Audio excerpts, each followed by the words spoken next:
여러분 안녕하십니까? 뉴스투데이 강원입니다.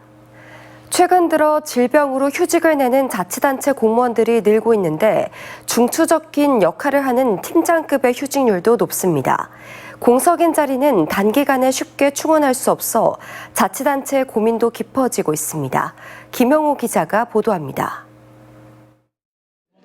지난 2022년부터 올해 상반기까지 도내 18개 시군에서 질병 휴직을 낸 공무원은 525명입니다. 강원도 시군 공무원의 3.4%에 달하는 인원으로 평균 휴직률보다 높은 곳은 8곳입니다. 휴직률이 가장 높은 지자체는 태백시로 도내 평균의 2배 가까운 6%입니다. 휴직자 41명 가운데 준관리자인 6급 팀장급 공무원이 40%로 도내에서 제일 많습니다. 태백시는 팀장급의 실제 질병 휴직자는 5명이며 나머지는 교육과 산하기관 파견 중이라고 밝혔습니다. 질병, 육아휴직, 가족돌보 휴직 보통 이렇게 세 가지로 많이 들어가세요. 충원은 계속 하죠. 그렇게 하지 않으면 누군가는 좀 불합리를 좀 가져야 되는 거니까. 전체 지자체 공무원의 휴직률은 상대적으로 인원이 많은 7급 이하 하위직에서 높습니다. 공무원 휴직률은 자치단체의 인구 규모와 연관성을 찾기는 어렵습니다. 재정 규모가 비슷한 자치단체를 보더라도 공무원 1인당 주민수가 태백시는 57명, 삼척시는 68명인데 휴직률은 각각 6%와 1.3%로 차이가 큽니다. 업무 과중이나 스트레스 등이 많다 보니까 그런 측면이 하나가 있고 공직 문화나 가치관 이런 것 때문에 일단은 휴직을 하고 다른 직업을 좀 모색해 보던가 국가직이나 또는 상위 직급으로 시험을 준비하는 경우도. 문제는 이런 공무원 휴직으로 인원을 제때 충원하기 어려워 동료들의 업무 부담이 가중되고 행정 서비스의 질도 떨어질 수 있다는 점입니다. 현안 부서들이 좀 있는데는 나름대로의 인력에 대한 어려움을 얘기를 하는 것 같더라고요. 전국 공무원 조직이 다 갖고 있는 분위기인 것 같습니다. 출산과 가족 돌봄 등을 위해 휴직을 장려하는 사회 분위기 속에서 공무원 빈자리를 어떻게 채울 수 있느냐가 조직 운영과 행정 서비스를 안정화하는 과제입니다. MBC 뉴스 김영호입니다. 악성 민원에 시달린 공무원의 극단적 선택을 계기로 도내 지자체들도 홈페이지에 직원 이름을 비공개로 전환하고 있습니다. 강원도 교육청과 강릉시는 지난 5월 행정안전부의 지침에 따라 홈페이지에 게재된 공무원의 이름을 비공개로 전환했고 횡성군과 평창군도 현재 비공개 상태입니다. 또 춘천시와 원주시, 동해시와 속초시도 시기를 결정 중이거나 비공개 여부를 검토하고 있습니다. 신경호 강원도 교육감이 불법 선거운동을 하고 뇌물을 받은 혐의 등으로 재판에 넘겨진 지 1년이 넘었습니다. 신 교육감을 포함해 피고인이 6명이 됐는데요. 증인 신문이 이어진 어제 재판에서는 신 교육감의 육성이 담긴 전화 녹취가 재생됐습니다. 나금동 기자가 보도합니다. 신경호 교육감이 춘천지방법원에 또다시 출석했습니다. 신 교육감은 2022년 6월 지방선거 때 불법 선거운동을 하고 뇌물을 받은 혐의 등으로 재판에 넘겨졌습니다. 혐의를 부인해온 신 교육감은 취재진의 질문에 답하지 않았습니다. 전부 혐의 모두 부인하시는 상황일까요? 여전히? 숙취 파일이 이번에 재생이 좀 됐잖아요. 조금 입장 변화가 좀 있으실까요? 신 교육감을 포함한 6명의 피고인 가운데 전 교육청 대변인이 증인으로 출석했습니다. 재판장에서는 전 대변인이 업자에게 선거 캠프 운영을 위한 물품 지원을 요청하고 업자가 이에 응하는 전화 녹취가 재생됐습니다. 이어 전 대변인이 업자와 나눈 내용을 신 교육감에게 전달하는 대화가 육성으로 공개됐습니다. 다만 재판부는 녹음 파일을 재생하지만 증거 능력의 채택 여부는 결정된 게 아니어서 확정된 사실인 것처럼 받아들여져선 안 된다고 당부했습니다. 검찰은 업자가 신교육감 선거 캠프에 물품을 무상으로 제공한 건 신교육감 당선 이후 강원교육청 발주 사업을 따내기 위한 것으로 보고 있습니다. 신교육감이 기소된 지 1년이 훌쩍 넘었지만 증인신문 등 증거조사에 시간이 오래 걸리면서 재판이 늘어지고 있습니다. 신교육감 측은 녹취 파일이 무분별하게 퍼질 수 있다는 이유로 비공개 재판을 요청했지만 재판부는 받아들이지 않았습니다. MBC 뉴스 나금동입니다. 동서 6축 고속도로의 미개통 구간인 제천에서 삼척 구간의 착수 여부가 오는 9월 결정될 전망입니다. 강원도에 따르면 제천 영월 구간의 타당성 재조사 결과와 영월 삼척 구간의 예비 타당성 조사 결과가 9월에 발표될 예정입니다. 제천 영월 구간의 경우 2020년 총 사업비 1조 979억 원으로 예비 타당성 조사를 통과했지만 이후 사업비가 6천억 원가량 증가해 지난해 말 재조사에 들어갔습니다. 영월 삼척 구간은 경제성이 낮아 예타 통과 여부가 불투명합니다. 춘천시 소유의 공공 캠핑장을 위탁 운영한 업체가 조례를 어긴 채 장기간 운영한 사실이 드러났습니다. 춘천 시민과 장애인에게 줘야 할 입장료 감면 혜택 없이 운영을 한 건데요. 10년 가까이 이 사실을 몰랐던 춘천시는 뒤늦게 감사에 착수했습니다. 이승현 기자가 취재했습니다. 춘천 숲 자연휴양림, 춘천시 소유의 공공 캠핑장입니다. 2008년 산림청 지원을 받아 예산 31억 원을 들여 만들었습니다. 그 뒤 줄곧 여러 위탁업체에서 운영을 하고 있습니다.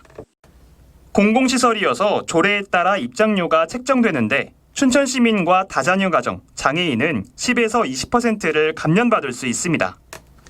7만 원짜리 캠핑장의 경우 7천 원에서 14,000원까지 할인받게 됩니다. 그런데 이런 감면 혜택 없이 운영된 사실이 최근 춘천시의회 행정사무감사에서 드러났습니다. 10년 가까이 조례를 어긴 채 운영됐지만 춘천시는 이 사실을 알지 못했습니다.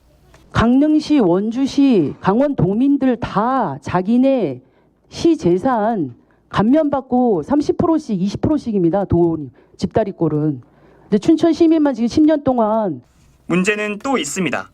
공유재산법에 따르면 공공시설을 위탁 운영하는 업체는 계약 연장을 한 번만 할 수 있습니다. 그런데 춘천시는 2015년에 계약한 업체와 계약을 2번이나 연장했습니다. 처음 계약 연장이 끝난 2021년에는 공모 절차를 거쳐야 했지만 이 절차를 어기고 계약을 또 연장한 겁니다. 이에 대해 위탁업체는 전 대표가 운영하던 관행에 따라 운영해왔고 지금은 조례에 따라 입장료를 감면해주고 있다고 해명했습니다. 춘천시는 관리에 미흡한 부분이 있었다고 인정했습니다. 감면이 잘 이루어지고 있는지 회계결산 자료를 꼼꼼히 살펴보지 않았고 행정착오로 계약이 잘못 연장된 점을 시인했습니다.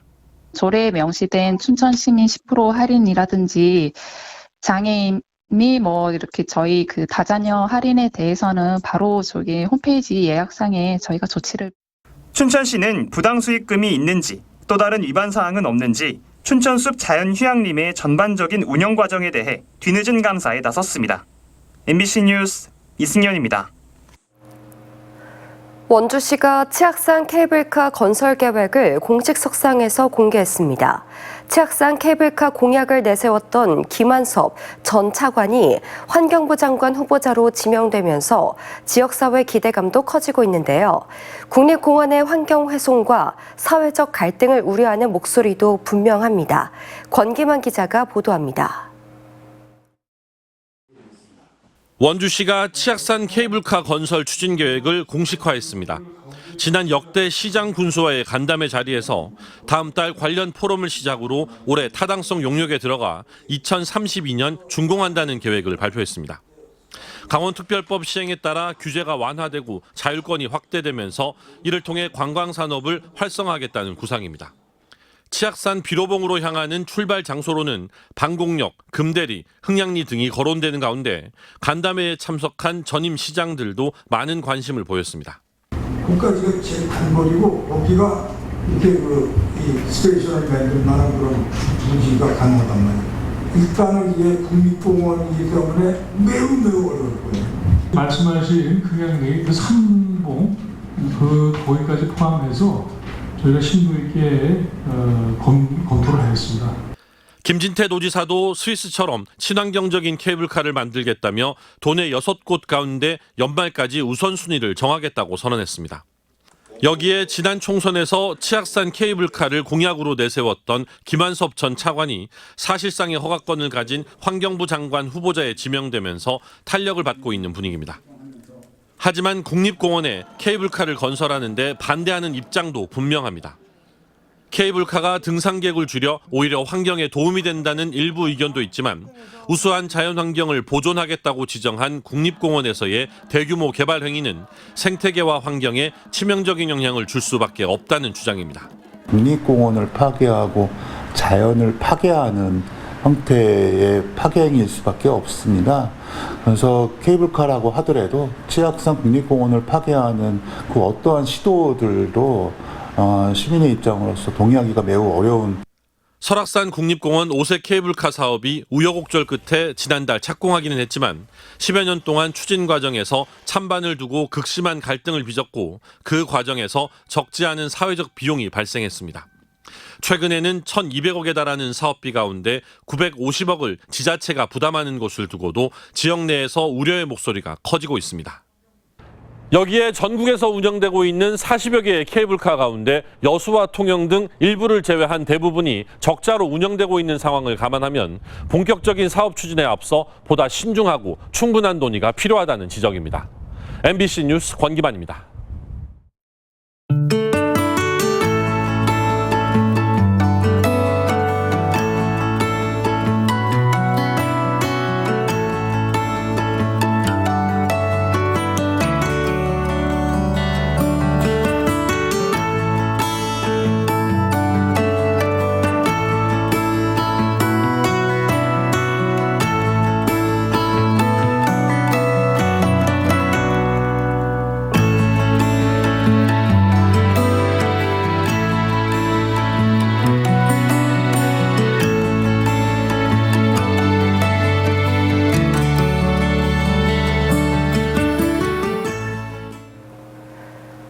최근 5년간 발생한 교통사고 10건 중에 2건은 휴가철에 발생했습니다.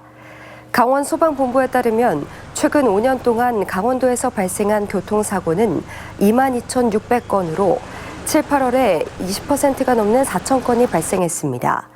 소방당국은 이번 휴가철 교통사고에 대비해 인력과 장비 점검을 마치고 원활한 환자 이송을 위해 119 구급상황관리센터의 의료지도 체계도 강화할 방침입니다. 정부가 전공의에 대한 처벌 철회 방침을 밝히고 있지만 강원도 내 전공의 복귀 움직임은 아직까지 보이지 않고 있습니다. 강원도에 따르면 4개 수련병원 전공의 317명 가운데 274명이 자리를 떠나 현재 43명만 근무하고 있고 아직까지 복귀 인원은 파악되지 않았습니다. 강원 지역의 병원들은 9월 전공의 모집 규모 등을 결정하기 위해 정부와 사직 전공의들의 동향을 파악하고 있습니다. 올해부터 외국의 인력을 고용할 수 있는 업종이 4개 더 늘어나면서 강원도가 효과적인 고용허가제 방안을 모색합니다. 이번에 외국인 고용허가 발급 신청이 가능해진 업종은 임업과 광업, 한식 음식점업과 호텔과 콘도 숙박업 등 4개 업종입니다. 강원도는 현재 도내에서 일하고 있는 비전문 취업 외국 인력이 5,200명이라며 고용 허가 업종의 추가 확대를 정부에 건의하겠다고 밝혔습니다. 강원도 교육청이 춘천과 원주, 강릉과 속초에서 중학생을 위한 고교학점제 박람회를 엽니다. 오는 13일 원주 치악중학교를 시작으로 8월 24일은 강릉의 시마크 호텔, 8월 31일 춘천 베어스 호텔, 9월 7일 속초 청소년 수련관에서 진행됩니다.